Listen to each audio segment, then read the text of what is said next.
11월의 두 번째 목요 묵상입니다. 갑작스레 추워진 날씨 속에서 우리 이룸 가족 모두의 건강을 기원합니다. 오늘 우리에게 주시는 말씀은 다니엘 4장 33절에서 37절의 말씀입니다. 바로 그때 이 일이 나 느부갓네살에게 응함으로 내가 사람에게 쫓겨나서 소처럼 풀을 먹으며 몸이 하늘 이슬에 젖고 머리털이 독수리 털과 같이 자랐고 손톱은 새 발톱과 같이 되었더라. 그 기한이 참에 나 느부갓네살이 하늘을 우러러 보았더니 내 총명이 다시 내게로 돌아온지라.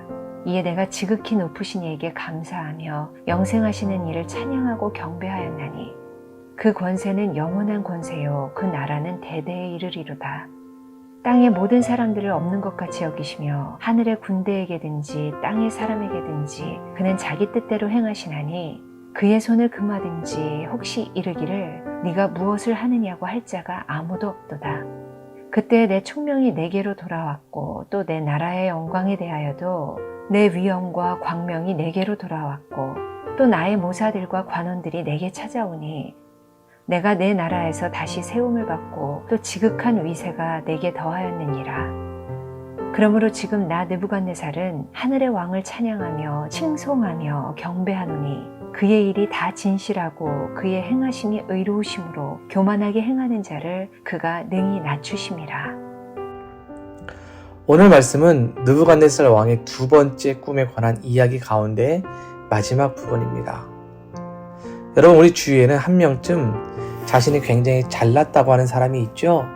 자신감 또는 자존감이 아니라 자랑과 허영심 그리고 교만이 가득한 사람 말입니다. 그런 사람들을 보면 여러분 어떤 생각이 듭니까? 혹 그렇게 자랑과 허영심을 가질 만큼 무언가 가졌다고 해도 그 사람이 그렇게 느껴지지 않을 수도 있겠죠.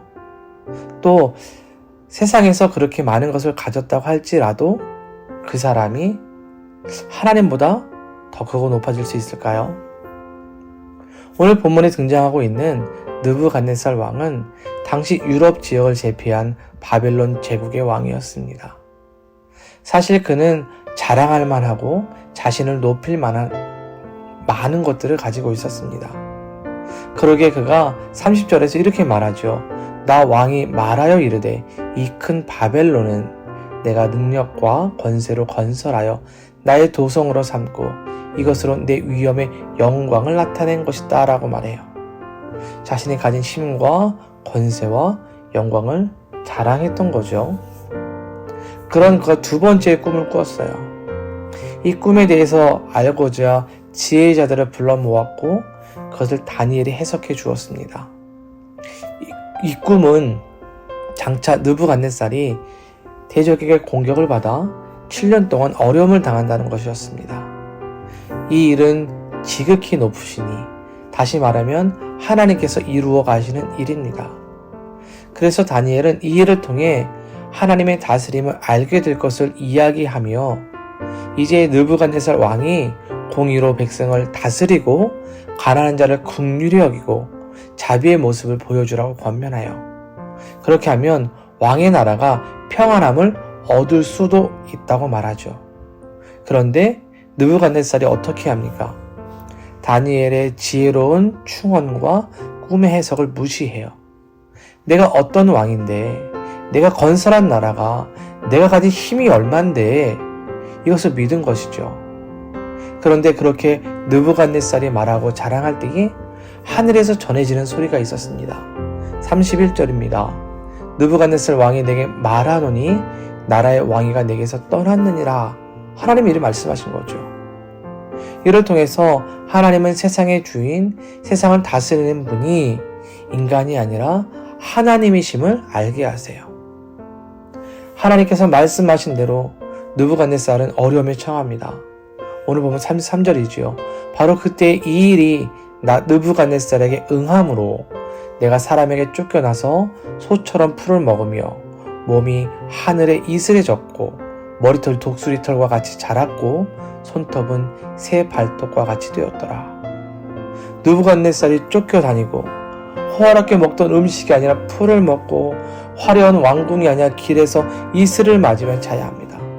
씻지 못해서 머리는 새집을 지고 손과 발톱도 돌보지 못합니다.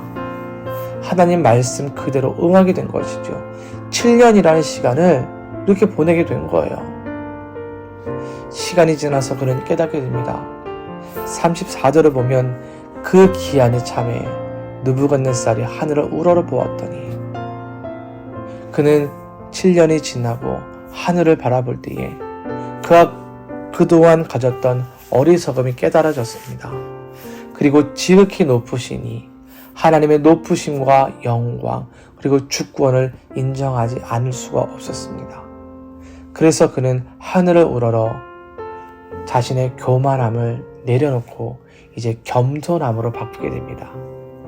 그리고 하나님께 감사하고 찬양하며 경배하죠. 아무리 자신이 높고 힘과 권세를 가졌다고 한들 지극히 높으신 그 하나님 앞에서는 아무것도 아닌 것을 깨달았습니다. 그분의 주권 앞에, 그분의 다스림 앞에 자신이 한낱 풀과 같은 작은 존재였다는 것을 알았던 거죠. 그래서 35절을 보면 이렇게 그가 고백해요. 그는 자기의 뜻대로 행하시나니. 결국 느부갓네살은요 다시 돌아와서 이렇게 하나님을 향해 찬양하며 고백합니다. 37절의 말씀이죠. 그러므로 지금 나 느부갓네살은 하늘의 왕을 찬양하며 칭송하며 경배하노니 그 이의 일이 다 진실하고 그의 행하심이 의로우시며 교만하게 행하는 자를 그가 능히 낮추심이라. 하나님보다 높은 자는 없습니다. 세상에 아무리 많은 힘을 가져도 많은 돈과 권세와 명예가 있어도 하나님 앞에서는 그저 작은 존재입니다. 느부갓네살이 7년이라는 그 고된 어려운 생활을 보내고 다시 돌아오게 되었을 때에 하나님 앞에 교만을 내려놓게 됩니다. 그리고 오로지 하나님을 높이고 그분을 찬양하는 모습으로 변화가 되었습니다. 이 모습을 통해서 잠언 29장 23절의 말씀, 사람이 교만하면 낮아지게 되고 마음이 겸손하면 영예를 얻으리라, 이 말씀이 그대로 이루어지는 것을 볼 수 있습니다. 느부갓네살 왕의 이러한 고백은 교만이 팽배해가고 있는 이 시대의 모든 개개인과 공동체 그리고 국가가 깨달아야 하는 진리이죠.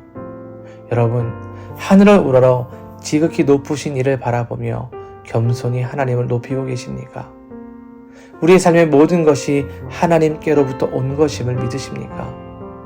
그것을 인정하며 하나님을 높이고 찬양하며 살아갈 때에 하나님께서 우리의 삶을 돌봐주실 것입니다. 또 우리를 오히려 높이시고 하나님의 은혜 가운데 살아가게 하실 것입니다. 오늘 하루도 하나님 앞에서 그분의 높으심과 영광을 바라보며 겸손한 마음으로 하나님을 따라 살아갈 수 있기를 바랍니다. 하나님께서 우리의 삶을 인도해 주실 겁니다. 지극히 높으신 하나님을 우러러보며 겸손한 마음으로 하나님을 경외하는 믿음의 삶을 살아가며 그로 인해 하나님께서 우리의 삶을 영예롭게 또 영광 가운데 인도하시는 것을 경험하는 귀한 하루 될 수 있기를 주님의 이름으로 축원드립니다. 기도합니다. 사랑의 하나님 감사를 드립니다. 혹 우리의 모습이 느부갓네살처럼 땅을 쳐다보며 세상의 것을 따라 그것을 움켜쥐고 하늘의 하나님을 잊고 살아가는 교만한 인생은 아닙니까? 느부갓네살의 어리석음과 교만함을 배우지 않기 원합니다. 오로지 하늘의 하나님을 바라보며 겸손한 마음으로 주님을 높이고 하나님을 찬양하는 삶을 살게 하여 주시옵소서. 그리하여 우리 인생에 베푸신 공의와 긍휼을 우리가 누리며 하나님께서 인도하시는 복된 삶을 살아가는 우리 성도들이 되게 하여 주시옵소서.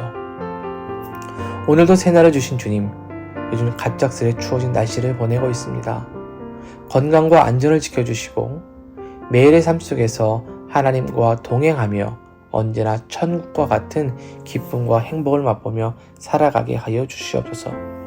기도하며 간절한 소원을 아랠 때에 응답하여 주시고 주님이 채우신 은혜에 감사하며 살아가는 하루하루가 되게 하여 주옵소서. 상처된 마음과 육신을 치료하여 주시고 주님 안에서 회복이 일어나게 하여 주옵소서. 예수님의 이름으로 기도드립니다. 아멘.